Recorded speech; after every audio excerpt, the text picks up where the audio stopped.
नमस्कार मित्रांनो, महाराष्ट्र राज्यातील सर्व संजय गांधी निराधार अनुदान योजना, दिव्यांग अनुदान योजनेतील लाभार्थ्यांसाठी, विधवा व निराधार महिलांसाठी, त्यासोबतच श्रावणबाळ सेवा राज्य निवृत्तीवेतन योजनेतील सर्व लाभार्थ्यांसाठी आजचा व्हिडिओ अतिशय महत्त्वाचा असणार आहे। कारण मित्रांनो, एप्रिल महिन्यामध्ये या सर्व लाभार्थ्यांना 2 महत्त्वाची कागदपत्रे संबंधित तहसील कार्यालयामध्ये जमा करायची असतात। तुम्हाला पुढील येणारे हप्ते नियमित स्वरूपात तुमच्या खात्यामध्ये जमा व्हावे यासाठी तुम्ही दरवर्षी उत्पन्नाचा दाखला आणि हयातीचा दाखला ही महत्त्वाची 2 कागदपत्रे संबंधित तहसील कार्यालयामध्ये तुम्ही जमा करत असतात। आता एप्रिल महिन्यामध्ये हे 2 कागदपत्रे संबंधित तहसील कार्यालयामध्ये कधी जमा करायचे असा प्रश्न लाभार्थ्यांच्या माध्यमातून विचारला जातोय। आणि दिव्यांग लाभार्थ्यांना सुद्धा त्यांचं दिव्यांग प्रमाणपत्र किंवा UDID कार्ड जमा करावं लागणार आहे का? कारण आता दिव्यांग लाभार्थ्यांना दिव्यांग सक्षमीकरण विभागाच्या माध्यमातून पैसे येणार आहेत। तर आता दिव्यांग लाभार्थ्यांना सुद्धा ही कागदपत्रे जमा करावी लागणार आहेत का? नियमांमध्ये काही बदल झाले आहेत का? तर या संदर्भात संपूर्ण माहिती या व्हिडिओमध्ये आपण बघणार आहोत। कारण हयातीच्या दाखल्यासंदर्भात आणि उत्पन्नाच्या दाखल्यासंदर्भात राज्य शासनाच्या माध्यमातून नियमांमध्ये काही बदल झालेले आहेत का, ही माहिती समजून घेणं खूपच जास्त गरजेचं आहे। आणि हे कागदपत्रे कधी जमा करायची हे सुद्धा मी तुम्हाला या व्हिडिओमध्ये सांगणार आहे। त्यासोबतच हयातीच्या दाखल्याचा फॉर्मॅट सुद्धा मी तुम्हाला या व्हिडिओमध्ये देणार आहे। आणि जो लाभार्थी या योजनेचा लाभ घेतोय त्या लाभार्थ्यांना उत्पन्नाचा दाखला संबंधित तहसील कार्यालयामध्ये जमा करायचा असतो। आणि लाभार्थ्यांना संबंधित तहसील कार्यालयामध्ये उत्पन्नाचा दाखला तहसील कार्यालयामध्ये जमा करण्यासंदर्भात एक महत्त्वाचा शासन निर्णय राज्य शासनाच्या माध्यमातून जाहीर करण्यात आलेला आहे। तो शासन निर्णय मी तुम्हाला स्क्रीनवरती दाखवतोय। तर या शासन निर्णयानुसार उत्पन्नाचा दाखला जमा करण्यासंदर्भात काही सूट लाभार्थ्यांना देण्यात आलेली आहे। तर या संदर्भात या शासन निर्णयाच्या माध्यमातून थोडक्यात माहिती समजून घेऊयात।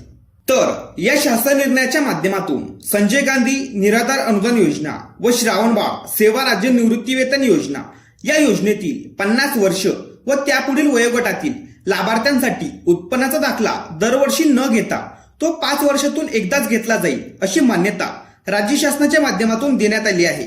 तर या शासन निर्णयाच्या माध्यमातून दिलेल्या माहितीनुसार 50 वर्षापेक्षा जास्त वय असणाऱ्या लाभार्थ्यांनी 5 वर्षामधून फक्त एकदाच उत्पन्नाचा दाखला संबंधित तहसील कार्यालयामध्ये जमा करायचा आहे।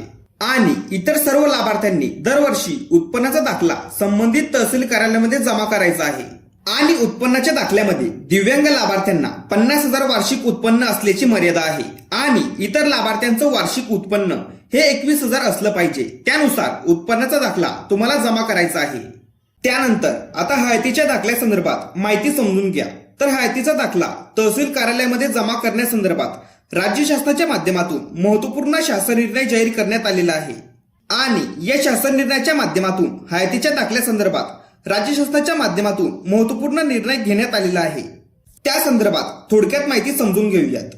तर दिनांक 20 ऑगस्ट 2019 रोजीच्या शासन निर्णयात नमूद हयात प्रमाणपत्र सादर करण्याच्या कालावधीत बदल करण्यात येत असून सदरचा कालावधी व उत्पन्न दाखला सादर करण्याचा कालावधी समान करण्यात येत आहे। म्हणजेच उत्पन्नाचा दाखला आणि हयातीचा दाखला तुम्हाला एकाच दिवशी जमा करायचा आहे। आणि ते कधी जमा करायचं याबद्दलची माहिती समजून घ्या। तर विशेष सहाय्य योजनेतील लाभार्थ्यांनी दिनांक 1 एप्रिल ते 30 जून या कालावधीत हयात असल्याबाबतचा प्रमाणपत्र सादर करणे आवश्यक आहे।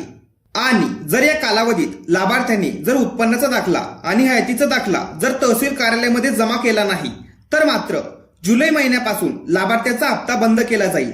आणि शेवटची संधी म्हणून त्याच वर्षात 1 जुलै ते 30 सप्टेंबर या कालावधीमध्ये जरी लाभार्थ्यांनी हयातीचा दाखला आणि उत्पन्नाचा दाखला जर जमा केला तरच लाभार्थ्याचा लाभ पुन्हा सुरू केला जाईल। आणि 30 सप्टेंबर ही शेवटची संधी लाभार्थ्यांना संबंधित तहसील कार्यालयामध्ये हयातीचा दाखला आणि उत्पन्नाचा दाखला जमा करण्यासाठी असणार आहे। जर 30 सप्टेंबर पर्यंत तुम्ही उत्पन्नाचा दाखला आणि हयातीचा दाखला जर जमा केला नाही तर तुम्हाला प्रत्येक महिन्याला मिळणारा लाभ कायमचा बंद केला जाईल। अशा पद्धतीचा हा शासन निर्णय राज्य शासनाच्या माध्यमातून जाहीर करण्यात आलेला आहे। तर आता तुम्हाला संपूर्ण माहिती समजली असेल की उत्पन्नाचा दाखला आणि हयातीचा दाखला संबंधित तहसील कार्यालयामध्ये कधी जमा करायचा आहे। तर आता हयातीच्या दाखल्याचा फॉर्मॅट मी तुम्हाला स्क्रीनवरती दाखवतोय। तर हा हयातीचा दाखला मी आपल्या व्हॉट्सअप ग्रुपवरती सेंड करणार आहे। याची तुम्ही प्रिंट काढून हा हयातीचा दाखला तुम्ही वापरू शकता। तर उत्पन्नाचा दाखला आणि हयातीचा दाखला तुम्हाला काढून ठेवायचा आहे. पण सध्या तरी तहसील कार्यालयामध्ये ही 2 कागदपत्रे जमा करायची नाहीत. कारण यावर्षी ही 2 कागदपत्रे जमा करण्यासंदर्भात शासन निर्णय अजूनपर्यंत जाहीर झालेला नाहीये. जेव्हा तो शासन निर्णय राज्य शासनाच्या माध्यमातून जाहीर केला जाईल त्यावेळेस हे कागदपत्रे काढताना घाई व्हायला नको. त्यामुळे आताच उत्पन्नाचा दाखला आणि हयातीचा दाखला काढून ठेवा आणि ज्यावेळेस तो शासन निर्णय जाहीर होईल त्यावेळेस आपल्या चॅनलवरती आणि आपल्या व्हॉट्सअप ग्रुपवरती त्या संदर्भात माहिती सांगितली जाईल.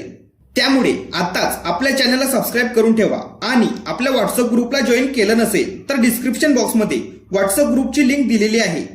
लवकर आपल्या व्हॉट्सअप चॅनलला आणि आपल्या व्हॉट्सअप ग्रुपला जॉईन करून घ्या. आणि जर तुमचे काही प्रश्न असतील तर तुम्ही कमेंट करून विचारू शकतात. महत्त्वपूर्ण हा व्हिडिओ सर्वांना शेअर करा आणि चॅनलवरती जर नवीन असाल तर चॅनलला सबस्क्राईब करा. अशाच महत्त्वपूर्ण माहितीसह व्हिडिओ आपल्या चॅनलवरती येत असतात.